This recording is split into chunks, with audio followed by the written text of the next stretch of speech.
Bonjour tout le monde, j'espère que vous allez bien. Je vous emmène aujourd'hui pour préparer mon Reading Journal 2022. C'est parti!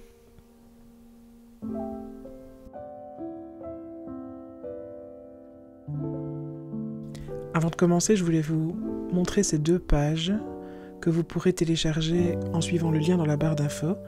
Ce sont des étiquettes que j'ai préparées pour mon propre journal et j'ai pensé que ce serait sympa de vous en faire profiter cette année-ci.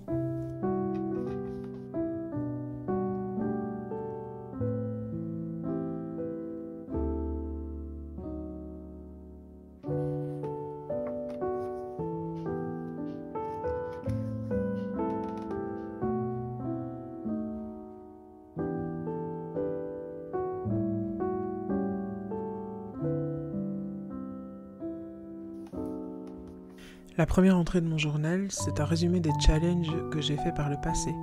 Les cases blanches représentent les livres que j'avais prévu de lire, les cases grises, les livres que j'ai lus en plus de ce que j'avais prévu. J'espère pouvoir remplir 2022, 2023 et 2024 dans ce journal. On verra.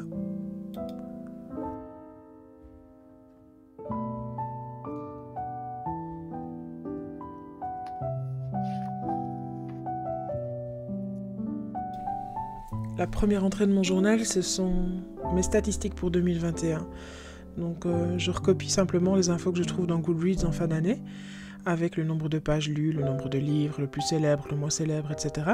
Et sur les 2 pages de droite, je colle toutes les couvertures.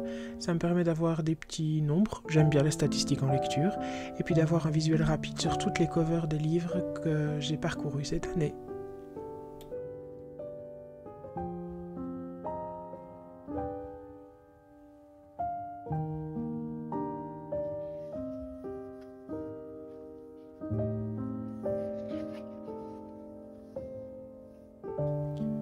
Pour cette double page, c'est un peu plus spécial. C'est la première année que je fais ma page d'objectifs de lecture. Donc c'est la page de gauche que je suis en train de dessiner. Je me suis mis des objectifs assez simples que j'aimerais vraiment accomplir d'ici décembre 2022. Et puis je me suis fait une espèce de petit tracker avec des habitudes de lecture, à savoir est-ce que j'ai lu des classiques, est-ce que j'ai lu des romans graphiques, ce genre de choses. Chaque fin de mois, je viendrai cocher ce que j'ai fait ou pas pour pouvoir suivre l'évolution pendant mon année.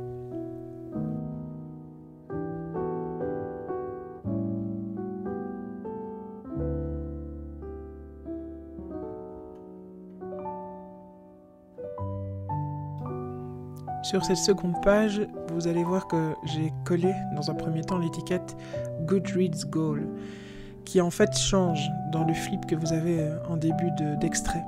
Donc le principe c'est simple, il y a 60 cases pour 60 livres que j'aimerais lire cette année, plus de la place pour noter le titre de ces 60 livres. Sauf que j'ai décidé il y a 2 jours, après avoir préparé mon journal, de passer sur Storygraph. Pourquoi ? Parce que Goodreads est dirigé par Amazon encore. Alors je vais pas être malhonnête, j'achète régulièrement sur Amazon. Oui, je sais, c'est mal, mais je le fais. Et donc je me dis que si dans mes habitudes de lecture, je peux supprimer un tout petit peu de mon utilisation d'Amazon, c'est déjà ça de prix.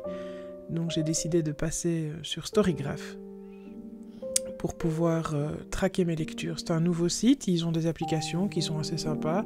Apparemment c'est dirigé par une femme noire, une femme en plus. Donc voilà, je vais tenter l'aventure. Et donc vous verrez dans les printables, il y a 2 pages, une avec l'étiquette Goodreads et une avec l'étiquette Storygraph pour que vous puissiez choisir.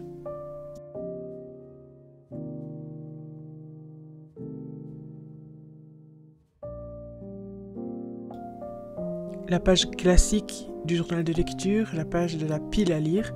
J'ai décidé de ne pas avoir de pile à lire mensuelle, mais plutôt une annuelle. Et je suis très très contente d'ajouter ce premier livre qui m'a été envoyé par Delphine, une copine Instagram, totale surprise. C'était vraiment très cool à ouvrir, donc merci Delphine. Et donc je viendrai noter ici tous les livres que j'ai envie de lire pendant cette année 2022. Une autre page classique, la page des nouveaux livres. J'ai décidé aussi de faire une page annuelle et de ne faire qu'une double page.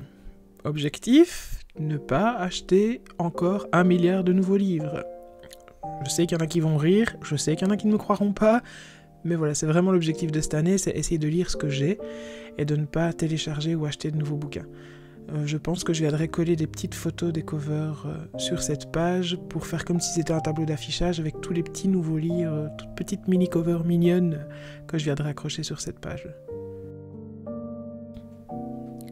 Un autre classique, la wishlist est la DNF. Alors la wishlist, c'est simplement pour noter les livres qui me font envie.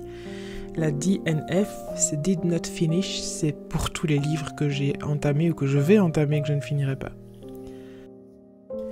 Les 2 pages suivantes sont celles que j'ai le plus utilisées l'année passée. J'ai d'abord la page lire chaque jour, donc j'ai un tout petit peu changé son look, mais le fonctionnement reste à peu près le même. J'ai 3 possibilités, soit je n'ai pas lu, soit j'ai lu entre 0 et 60 minutes, soit j'ai lu plus de 60 minutes. J'ai ajouté une case avec un symbole, un petit point, pour les jours où je termine un livre. La deuxième page, c'est la 12 mois en livres, je ne sais même plus ce que j'ai noté moi-même, où là je viendrai faire un graphique en bâtonnet. Donc pour janvier, si j'ai lu 8 livres, je viendrai colorier les 8 premières cases. Je suis montée jusqu'à 15, je pense que j'ai jamais lu plus de 10 livres par mois. On verra si j'ai eu raison, c'est un pari. On verra en fin d'année si c'est bon comme ça ou pas.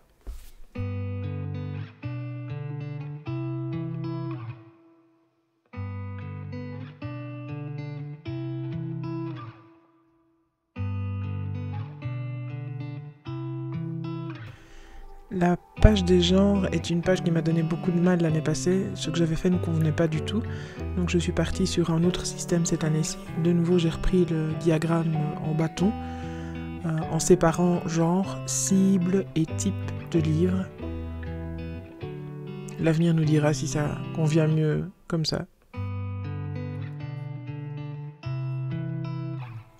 La page 5 étoiles, c'est simplement une page pour récupérer les couvertures des livres qui m'ont vraiment plu durant l'année. Donc à qui j'ai mis 5 étoiles. 5 étoiles ou à coup de cœur éventuel. Je pense que j'en ai préparé beaucoup trop de cases, mais bon, j'étais lancée, ma foi. Vous voyez ici, j'avais déjà des couvertures imprimées sur des livres que j'ai pas encore lus. Et donc j'imprimerai les petites covers sur du papier photo en 2,5 par 3,5 cm. Et puis j'aurai plus qu'à venir coller. Et comme ça, fin d'année, j'aurai une vision de mes livres préférés de 2022.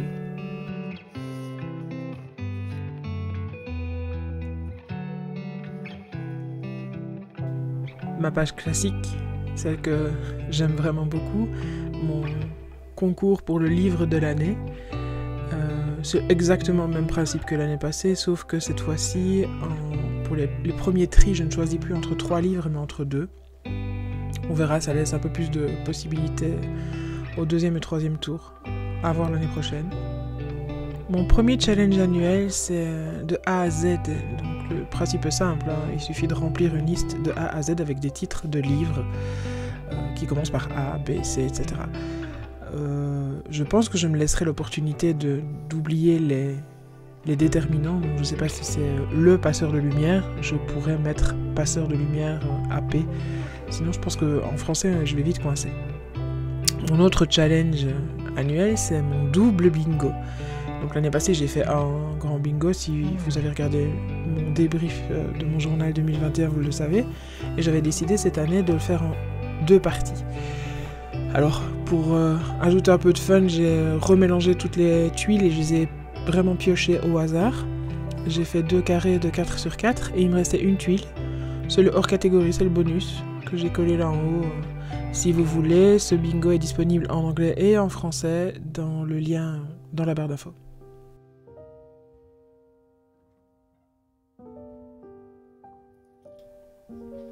La dernière page de ces pages annuelles, c'est la page série. Un endroit pour pouvoir faire la liste des séries que j'ai commencées, que ce soit en roman ou en bande dessinée. J'espère que j'ai gardé assez de place. Après ça, j'aurai les pages mensuelles, mais je ne les ai pas encore préparées. Je vous montrerai ça certainement dans une autre vidéo.